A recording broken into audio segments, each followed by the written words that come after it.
Bom dia, boa tarde, boa noite. Eu não sei que hora que vocês vão assistir a este vídeo, mas eu estou aqui hoje para comentar com vocês a respeito desta plataforma do Poliedro, que é o nosso sistema de ensino. Foram disponibilizados aqui para vocês videoaulas e exercícios de todas as disciplinas, correto? Então, vocês vão acessar aqui 7º ano, Língua Portuguesa, semana 1, que vai do dia 23 ao dia 27 deste mês, correto? O conteúdo que está explícito aqui para nós se encontra no módulo 2, conteúdo do capítulo Sintaxe, sujeito indeterminado e sujeito inexistente, certo? Para que a gente possa chegar a este conteúdo, nós vamos percorrer um processo. Esse processo é porque uma matéria ela é pré-requisito da outra. Para que a gente estude lá os tipos de sujeito, é necessário que eu entenda a diferença entre uma frase e um período, os termos essenciais da oração, e só então eu vou fazer essa análise dos tipos de sujeito, certo? Então, nós vamos iniciar agora o nosso primeiro conteúdo, então, de pré-requisito. Se encontra aqui no capítulo 7, no nosso livro, certo? Ele é iniciado aqui na página 93, que nós temos os primeiros exercícios. Então, eu gostaria que você abrisse o seu livro e fosse acompanhando essa videoaula, seguindo aqui os conteúdos na página 94, página 95, certo? Então, vamos lá. Frase é um enunciado de sentido completo. Ela é a unidade mínima de comunicação e ela é delimitada pelo início, que é utilizado a letra maiúscula, e lá no final nós temos algum sinal de pontuação. Pode ser ele um ponto final, ponto de exclamação, ponto de interrogação ou reticências, não importa qual destes será usado, mas é necessário que nós tenhamos essa pontuação. Aqui eu trouxe um exemplo para vocês. Atenção! Nós temos toda uma carga de sentido quando alguém diz essa expressão, por exemplo, em sala de aula, certo? Vocês lembram, né? Quando eu falo atenção, gente! Então, é uma frase sendo expressa aí. Na sequência, nós temos uma oração. Oração é um enunciado ou parte de um enunciado em que se organiza em torno de um verbo. Ou seja, o que vai diferenciar uma frase de uma oração? Em uma frase, não necessariamente eu tenho a presença de um verbo. Já em uma oração, toda a sentença ela vai girar e se organizar em torno do verbo. Fechei os olhos. Os olhos, esse complemento só está aqui devido ao verbo. Quem fecha, fecha alguma coisa. E neste caso foram os olhos. Correto? Na sequência, nós temos o período. Período é a frase que se organiza em ou uma oração ou várias orações. Exemplo: os anos são degraus. A vida, a escada. Aqui nós temos um verbo e ao redor deste verbo nós temos dois períodos. Nós temos informações que elas só existem por conta deste verbo, certo? Eu trouxe aqui para vocês, para ficar mais claro essa noção dos tipos de período, que nós temos o período simples e o período composto. O período simples é uma frase verbal, ou seja, é uma oração que possui apenas um verbo. Já o período composto é uma frase verbal que possui mais de um verbo. Exemplos: o tempo é o melhor remédio.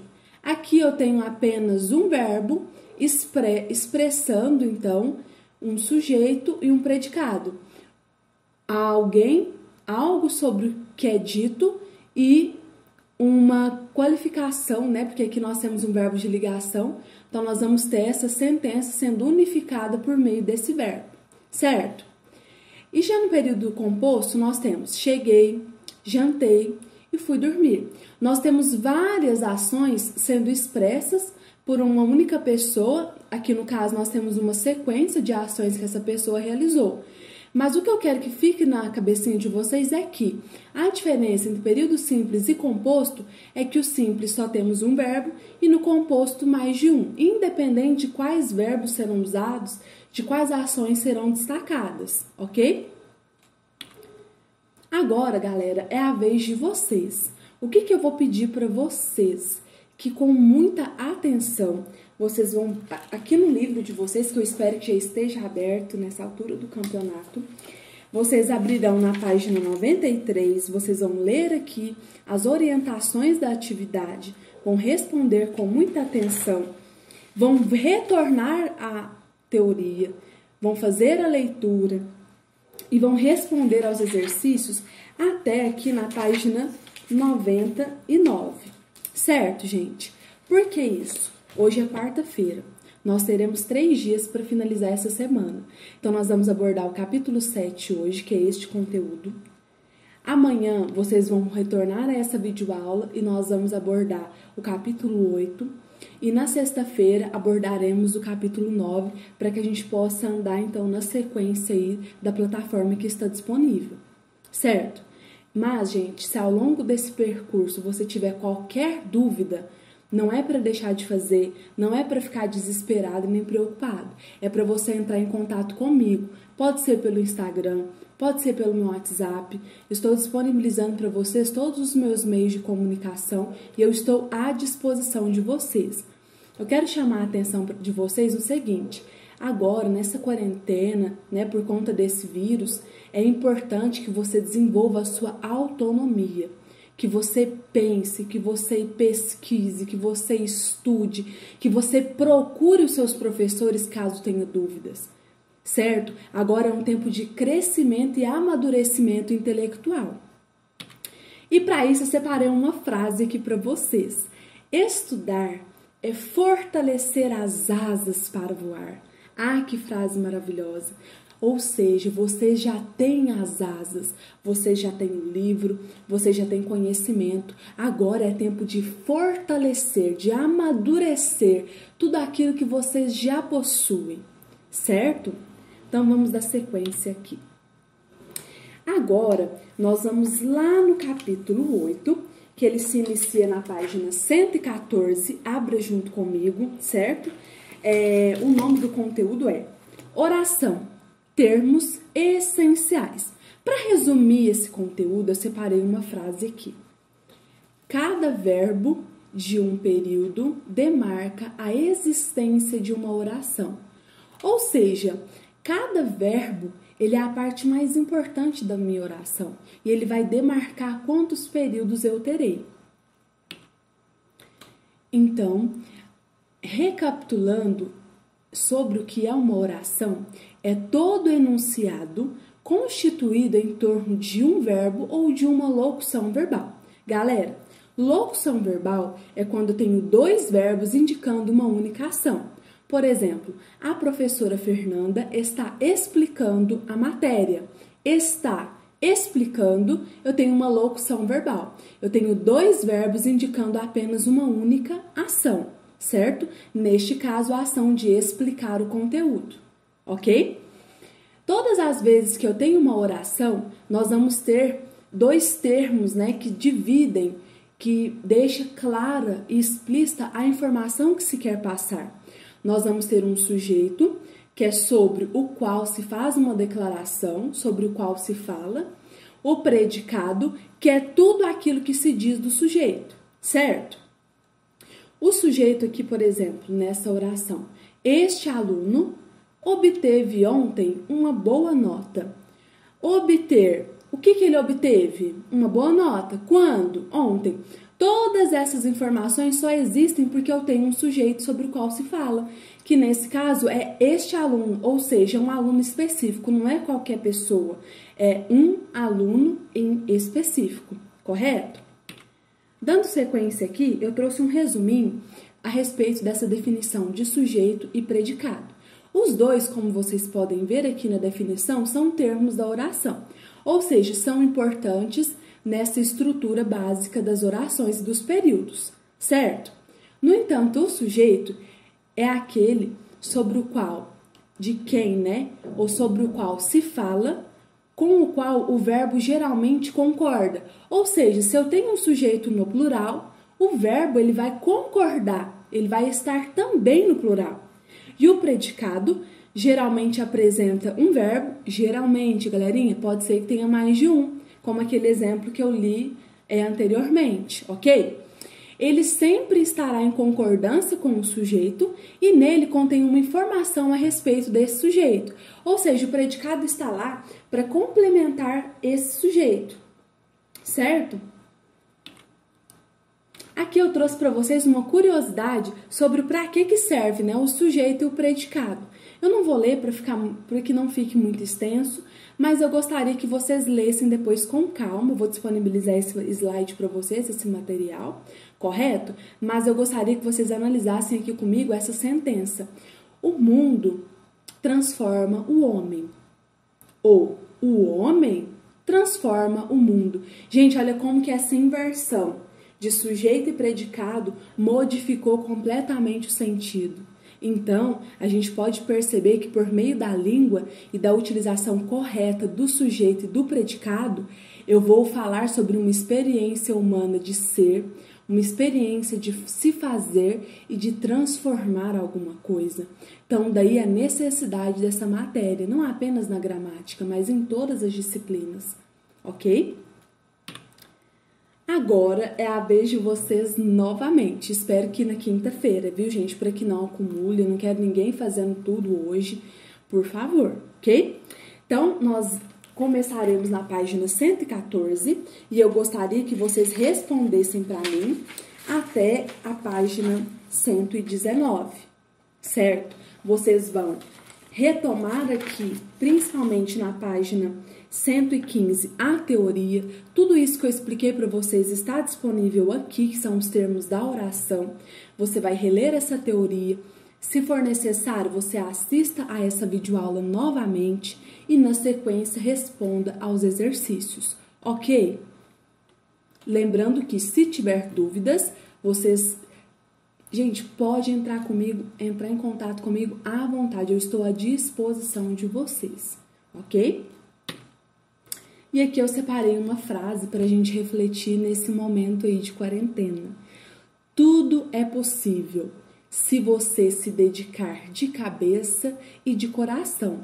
Nossa, Fernanda, para que essa frase aqui no meio da videoaula? Gente, porque eu tenho comigo a seguinte premissa. Se eu preciso de fazer alguma coisa na minha vida, então eu preciso de dar o meu melhor. Aqui no seu momento de estudo, eu tenho algumas sugestões para vocês. Separe uma garrafinha com uma água, certo? Uma barra de cereal, uma fruta ou até mesmo um chocolate. E organize um tempo em que você vai estar com a sua dedicação total voltada para os estudos. Gente, não adianta nada você pegar o seu livro, começar a estudar e a cada 5 minutos, quiçá 5 minutos, né? Tem gente que com muito menos tempo, você ficar mexendo no seu celular, nas suas redes sociais. Você ficar preocupado com o que está acontecendo. No seu momento de estudo, que seja de estudo. Separe esse momento, separe o lugar, o ambiente. Avise as pessoas da sua casa, fala, mãe, pai, meus irmãos, agora eu vou estudar. E separe esse tempo, certo? Não fique pensando em outras coisas que você tem para fazer, que seja um tempo realmente destinado e separado para os estudos, que você tenha essa autonomia de saber fazer aquilo que é mais importante e saber dizer não para as distrações. Se agora é a hora de estudar, então eu vou dedicar e vou estudar. Se agora é a hora do meu lazer, então eu vou dedicar e vou me divertir. Certo? Separe esses momentos no seu dia, não fique misturado. Porque todas as vezes que eu estudo e me distraio, eu não estudo nem me distraio. Eu não vou nem aprender e também não vou aproveitar aquele momento que seria uma distração, uma diversão. Correto? Então, dando sequência, agora nós vamos lá no capítulo final, que está disponível lá no Poliedro, uma videoaula sobre esse conteúdo. Eu gostaria muito que vocês fossem lá e assistissem a essa videoaula, que ela vai servir como complemento dessa matéria. Então, se inicia aqui na página 134 em diante, correto? Eu quero que vocês abram esse material, leiam, certo? Assistam a videoaula lá do Poliedro também. E caso de dúvidas, não se esqueçam dos meus contatos aí. Galera, então, a matéria são os tipos de sujeito. Sujeito, como nós já dissemos, é o ser de quem se declara algo no predicado. Ou seja, é o termo ao qual o predicado se refere, certo? Esse sujeito, ele tem uma gama aí de classificações que nós temos à nossa disposição, certo? Nós temos os sujeitos determinados, indeterminados e inexistentes. E o sujeito determinado é aquele que pode ser identificado na oração. Ou seja, eu leio a minha sentença e eu logo percebo de quem se está falando, certo? Dentro do sujeito determinado tem um sujeito simples, composto e desinencial. Não se assuste, essa nomenclatura desinencial parece ser complexa, mas no nosso dia a dia, usando, praticando os exercícios, vocês vão ver que é super tranquilo identificar, certo? O sujeito simples, ele possui apenas um núcleo, uma parte importante, certo? O composto, ele possui duas ou mais. Às vezes, nós temos sujeitos aí compostos que são até 5 pessoas sendo citadas, ou 5 aspectos, 5 coisas, ok? Já no desinencial, para identificar esse sujeito, eu tenho que conjugar o verbo. Eu preciso de ir lá nas conjugações daquele verbo para eu verificar quem está praticando aquela ação. Ou seja, ele está escondido na desinência. Desinência é a parte final do meu verbo. Basta eu fazer uma análise lá dessa desinência verbal que eu já consigo classificar esse tipo de sujeito, correto? O sujeito indeterminado, como o próprio nome diz aqui por meio desse sufixo in, é aquele que não se identifica na oração. Eu percebo que alguém praticou aquela ação, mas eu não sei quem, não consigo determinar quem, certo? Ainda que eu vá lá na desinência do meu verbo, eu não consigo identificar quem praticou aquela ação, certo? Já o sujeito inexistente, ele não existe. São orações que não se determina a existência de um sujeito. E aí eu gostaria que vocês tomassem muito cuidado entre o sujeito indeterminado e o sujeito inexistente. O inexistente não existe. Aquela ação pode ser um fenômeno da natureza, é uma ação que foi expressa e eu não tenho um sujeito. Ele não está escondido em lugar nenhum, ele não existe. Já o indeterminado, ele existe. No entanto, eu, Fernanda, não consigo identificá-lo. Eu sei que alguém fez alguma coisa, mas quem é esse alguém? Eu não sei identificar. Muitas vezes, esse sujeito indeterminado, lá no meu texto, eu consigo recuperá-lo nos parágrafos iniciais de uma redação. Mas, gente, na análise sintática do nosso dia a dia, nem sempre eu consigo voltar ao texto para determiná-lo, certo? Então, vamos lá de exemplos aqui. De sujeito determinado, simples, nós temos: Gabriela entendeu toda a matéria. Quem entendeu a matéria? Gabriela. Então, nós temos um sujeito formado por apenas um núcleo, certo? No sujeito determinado composto, nós temos Maria e José estavam jogando online. Nós temos aqui 2 núcleos. A Maria e o José são importantes nesse período. Não é só a Maria que estava jogando, não é só José. Os 2 estavam praticando essa ação. Esse predicado se refere aos 2 ao mesmo tempo. Então, esse é o segredo do sujeito composto. E observa só que nós temos aqui 2 pessoas e nós temos aqui um verbo que está concordando com essas 2 pessoas, certo? Já no sujeito desinencial, nós temos o exemplo: ficamos em casa na quarentena. Quem ficou em casa?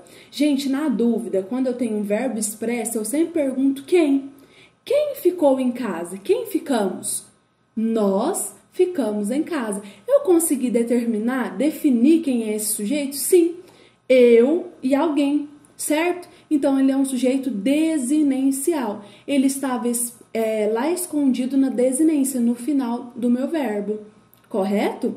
Vamos agora ao sujeito indeterminado. Em casa, pisava sem sapatos. Quem pisava? Eu pisava? Ele ou ela pisava? Sim. Esse ele ou ela eu não sei quem é. Se eu não consigo determinar essa pessoa do discurso, então trata-se de um sujeito indeterminado. Alguém praticou essa ação, no entanto eu, Fernanda, não sei quem foi, certo? Comia-se com a boca, com os olhos e com o nariz. Quem comia? Não consigo determinar, mas eu sei que alguém comia, certo? E agora eu quero dar uma sugestão para vocês aqui com relação a esse tipo de sujeito indeterminado.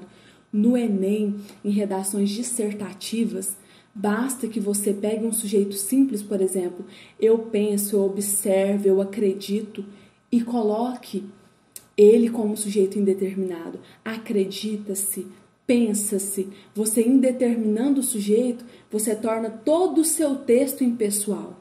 Há pessoas que zeram a competência na redação por conta de não fazer essa indeterminação do sujeito. Eu costumo chamar essa partícula C, ela é chamada de apassivadora, mas eu chamo de partícula da dúvida. Todas as vezes que você encontrar essa partícula C em um texto, você vai ficar com dúvida de quem é o sujeito. E se eu tenho dúvida de quem é o sujeito, ele está determinado, mas eu não consigo identificá-lo, então ele não é classificado como determinado, mas como sujeito indeterminado, ok? E o sujeito, por fim, inexistente. Choveu muito ontem. Quem choveu? A Fernanda choveu? O Guilherme choveu? A Ana Júlia choveu? Gente, nós não conseguimos identificar e nem determinar. Aqui nesse caso, inclusive, trata-se de um fenômeno da natureza. Não há ninguém que chova, correto? Então fiquem atentos aí a essa diferença entre sujeito indeterminado e inexistente. Agora é a sua vez.